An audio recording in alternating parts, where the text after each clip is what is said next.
வணக்கம். நெருப்பு தமிழன்.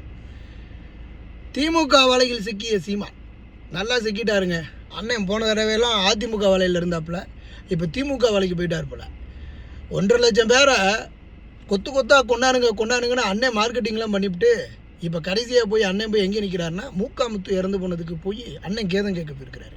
கேட்டால் இவர் அவங்க அப்பா இறந்ததுக்கு கால் பண்ணி பேசினாராம், அதனால இவர் போயிட்டாராம். இவர் மட்டுமா போனார், புரோக்கர் சாட்டை துரைமுருகனையும் கூட்டிகிட்டு போயிட்டு வந்தார். அதுக்கப்புறம் அண்ணன் வேறு பயிற்சியெலாம் எடுத்துருக்கிறாப்புல. எங்கே நம்ம புலிப்படைகளில் போயிட்டு இராணுவ பயிற்சியெல்லாம் எடுத்துருக்கிறாரு. ஒரு சாதாரண ஒரு பிரச்சார கூட்டத்திற்கு கூடும்போது அது எப்படிங்க இப்போ இவ்வளவு பேர் மிதிப்பட்டு அடிபட்டு குத்துப்பட்டு மூச்சு திணறி எப்படிங்க சாவான்? என்ன எல்லாம் போர்க்களத்துக்கு போனானுங்களா? எல்லாம் ஒரு கூட்டமாக ஒரு இடத்துல கூடுறான். 5 லட்சம் பேரை கூடி தேர் இழுக்கிறாங்க ஒரு சாரக்கயிறை கட்டி. இது வரைக்கும் எந்த ஒரு வருஷத்துலையும் கிட்டத்தட்ட 100 வருஷமாக நடக்குது. இது வரைக்கும் ஒரு முறை கூட இதுவரையில் இவன் தேர் நசுங்கி செத்து போயிட்டான்ற தகவல் கிடையாது. ஆனால் இந்த இடத்துல இவ்வளோ பேர் தேர் நசுங்கி செத்து போயிருக்கிறாங்க. இது எப்படிங்க சாத்தியமாகும்?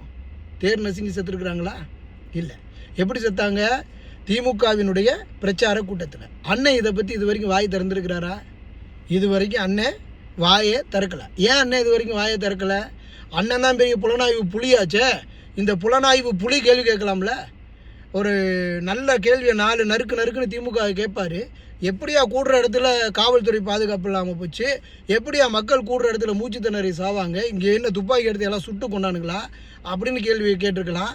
இல்லை கண்ணீர் வெடிகுண்டு புகையெல்லாம் வீசி, இல்லை தூத்துக்குடியில் மாதிரி லாரியில் ஏறி நின்று துப்பாக்கி எடுத்து சுட்டானுங்களா அப்படின்னு கேள்வியை கேட்டுருந்துருக்கலாம். அண்ணன் அதெல்லாம் எதையுமே கேட்காம அப்படியே முரட்டு முட்டு கொடுக்குறாரு திமுகவுக்கு. இப்போ தெரிஞ்சுக்கோங்க, அண்ணன் திமுக வலையில் இருக்கிறாரு. போன தடவை அதிமுக வலையில் இருந்தாப்புல போன தேர்தலுக்கு. இந்த தேர்தலுக்கு அண்ணன் திமுக வலையில் சிக்கி தவிக்கிறார் போல். அதற்கப்புறம் அண்ணனுக்கு என்னங்க, எந்த வலையில் இருந்தால் என்ன, அண்ணனுக்கு லாபம் தான். அதனால் இப்போ அப்படியே ஒரு முட்டு கொடுக்குறாப்புல. என் தம்பி தானுங்க, என் தம்பி வருத்தப்படுவான் அப்படின்னு முட்டு கொடுக்குறாரு. பக்கத்தில் பின்னாடி எவன் நிற்கிறான்னா, புரோக்கர் சாட்டை திரும்புற நிற்கிறாரு. புரோக்கர் சாட்டை என்ன பண்ணுறாப்புல, அண்ணன் முன்னாடி என் தம்பிங்கிறாரு, இவன் பின்னாடி நின்று வீடியோ போட்டு நிற்கிறான். இப்போ பார்த்துக்கோங்க இதெல்லாம் என்ன நடக்குது அப்படிங்கிறது. நீங்கள் தான் இதற்கு பதிலை சொல்லணும். நீங்களே சொல்லுங்கள்.